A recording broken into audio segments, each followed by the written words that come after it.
You ever wonder why I'm not a day trader? Well, it's because every time I buy a stock, it goes down immediately. So for those of you who are trying to buy the Coinbase IPO for cheap today, you're welcome.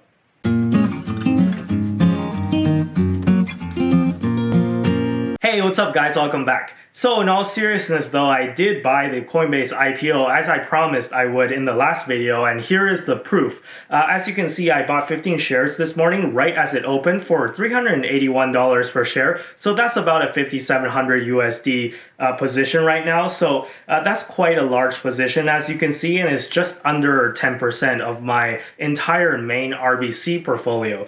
And can you guess what happened immediately after I bought the stock? Well, throughout the rest of the day, the stock just kept on going down and kept on going down, and it closed the day at $328 per share. So I'm down over $50 per share right out of the gate. And like, holy crap, I really thought this stock was gonna open at over $500 a share today, but boy, was I wrong. And right now I look like a big old idiot, right? So go ahead, laugh at me, I give you my permission. But only for now though, because you know what? I'm gonna stick by what I said in the last video, and what I said was I'm super bullish on Coinbase stock, and my opinion has not changed since I made my last video. And I think that the bigger the stock drops, the bigger the opportunity is. So if anything, I'm even more bullish on Coinbase now, and I'll tell you why. So right now the stock is at less than $330 per share, and I just think that Wall Street has absolutely and horribly mispriced this stock. So for the past quarter of Q1 of 2021, Coinbase posted a net income of somewhere between $730 million and $800 million. So let's just take a number somewhere in the middle. Let's just say they made $750 million, and let's annualize it by multiplying it by 4. So remember, this is like a conservative estimate too, because I'm assuming that their net income is not going to go up for the next 3 quarters, which could be an unlikely assumption, right? I think that, with Bitcoin and all the rest of the crypto market going up, they could very well make a lot more money in the coming quarters. But let's just assume for the sake of simplicity that they're going to make $750 million a quarter for the next 3 quarters as well. So they're going to bring in about $3 billion worth of net income this year. Let's just assume that. So right now at current prices, the market cap on Coinbase is about $85 billion, which means that if we take $85 billion divided by that $3 billion number that I just said earlier, that gives a forward PE of around 28, which is stupidly low for a company that is growing the way that Coinbase is growing right now. So for reference, let me just pull up Palantir, and Palantir trades at a forward PE of 112, and Tesla's at like 124 last time I checked. So Coinbase is trading right now more comparable to something like a Google, or I should say Alphabet, which is Google's parent company. You know what I mean, right? So if you look at Alphabet, they're growing revenues at like 20% a year versus Coinbase that's growing revenues at like much higher, at like well over 100% a year. So, can you really compare them? I feel like it's apples to oranges at this point, right? But Wall Street is kind of treating Coinbase like it's treating an Alphabet, which doesn't make sense to me. And right now you're probably thinking, okay, well, if what you said is so obvious and is true, then why did the stock market react the way that it did to Coinbase stock? And why did Coinbase stock go down so much? Well, this is a great question, and I've been thinking about it for pretty much the whole day today. And the best answer that I could come up with is that Wall Street just still doesn't understand crypto on a fundamental level. So there's a certain percentage of people on Wall Street that, and those people have a lot of money, by the way. Those are like the hedge fund managers and like the industry experts, the suits as Wall Street bets would call them. There's a certain percentage of very rich people on Wall Street with a lot of money who still think that crypto is a Ponzi scheme or it's just magic internet money or whatever.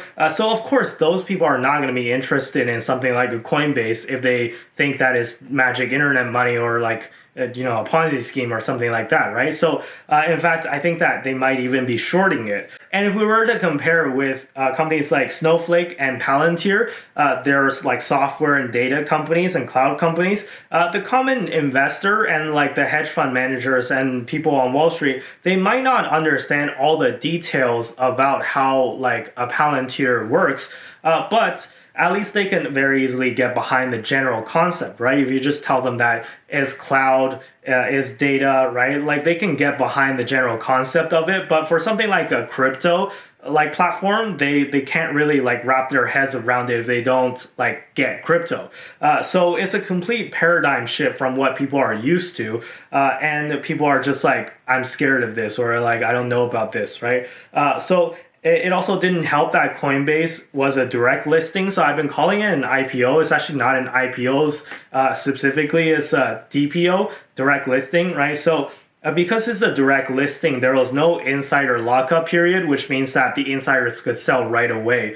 So I'm sure that some insiders who got into the stock like a long time ago, they were tempted to cash out, and I'm sure a lot of people did. It also didn't help that the CEO of Coinbase, Brian Armstrong, gave all his employees 100 shares in celebration of this direct listing, which I'm saying that it doesn't help. Well, like, from like a new investor perspective, right? I'm sure that like his employees liked it very much, and that was such a like a nice bro move on the part of Brian Armstrong. But I'm just saying that, you know, if you were an employee and you got 100 shares for free, you might have been tempted to cash out at $380 per share, right? So that would have been a nice chunk of change. So yeah, I think that a multitude of factors might have contributed to Coinbase stock kind of performing kind of poopy today. But yeah, I think that in general, it's just a lot of people on Wall Street are still confused about how to value something like a Coinbase. And a large proportion of people are still kind of unconvinced that they're going to be continuing to be able to put up these like crazy insane numbers in the coming quarters or years, which, you know, to each their own if that's what you really think, right? So if we do see like increased competition as well, which is a point that has been brought up repeatedly, if we do see increased competition from other platforms, we could see revenues decline for Coinbase, and as a result, you're not going to have that like $3 billion net income that I was mentioning earlier. So, you know, if you don't think that they'll be able to put up these like crazy numbers again, then your estimate for the forward PE and things like that are going to be a lot higher, which means that you might actually think that Coinbase is overvalued still. And of course, there's other risks besides competition. So in this line of business, crypto, the worst thing that could happen is a hack. All right, so if ever one day Coinbase has a security breach, and let's say they lose like 10% of their crypto in custody, well, then that would be absolutely devastating. And I think that if that were to happen, the company may never recover. And it's not because of losing 10% of the crypto, that can be replaced, but it's just that they would lose the trust of people, right? So Coinbase has built the entire company on the reputation of being the most trusted and the one that institutions would go to like house their crypto. So if they ever had a hack, that would be absolutely disastrous. So that's certainly a risk. And that's my personal biggest concern with Coinbase.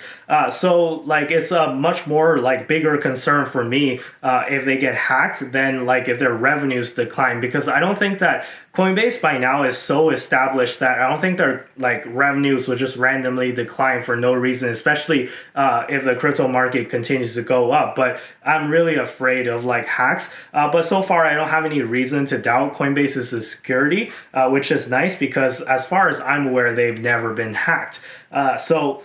Yeah, being hacked is the biggest risk to shareholders, I would say. Regarding increased competition, once again, the risk of customers hopping over to other platforms is pretty much a risk with any business. So if you think that, like, let's say Questrade has lower fees, which it probably does compared to most platforms, right? Let's say Questrade has lower fees than RBC Direct Investing, then that doesn't necessarily mean that RBC Direct Investing is going to go bust, right? That doesn't mean that everyone who's using RBC Direct Investing is going to automatically hop over to Questrade just because they charge slightly lower fees on like transactions and things like that. So people don't want to move brokerages and like uproot their entire kind of workflow and life just because of like slightly lower fees. They'll only do it if the platform that they're using right now is like really bad, or it really like pisses them off for whatever reason, kind of like what happened with Robinhood and the whole GME thing. And you know, a lot of people were like super angry at Robinhood, and they wanted to move away from Robinhood, right? But if you actually look at the data, even like with a Robinhood GME situation, a lot of people actually stayed with Robinhood. So they didn't actually see a massive exodus of people. Of course, some people did leave, but it wasn't as bad as it initially seemed even. So yeah, people tend to like stick with their brokerage and with their platform is what I'm trying to say. So I don't really see any like chance of Coinbase customers like leaving en masse unless there's a hack, of course, right? Like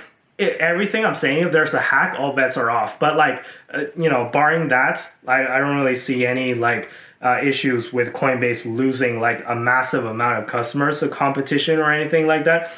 So yes, the point is that of course there's risk to the downside, but to me, this is like this stock, Coinbase stock, is what I like to call an asymmetrical risk to reward curve. And what I mean by that is that I really can't see the stock dropping too much below like, you know, $200 would be like sort of a worst case scenario, again, barring from a hack. If it drops to $200 per share, that's what, like a 40% drop from what it is now, which you're like, okay, a 40% drop, that would be absolutely devastating, which yes, it would be, but think of the upside as well. So in the upside, in my opinion, if we double the estimate for the forward PE, like I calculated in the beginning, assuming the same, you know, $3 billion per year in terms of net income, but just valued at 56 PE instead of 28, which I think is totally reasonable, by the way, which we would have to double the stock price as well, right? So if we were to double the stock price, that's roughly $660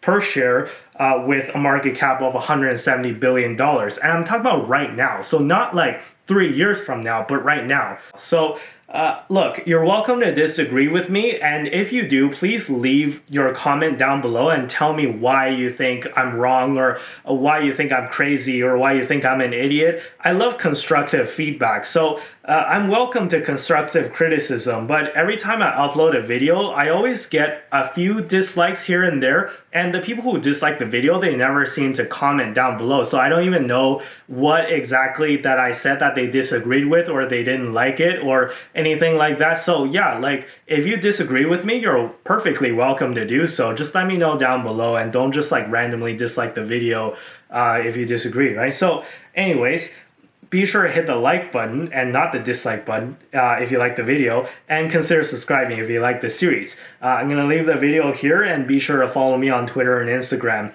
Links down below in the description as always. With that being said, I'll see you guys in the next video. Bye-bye.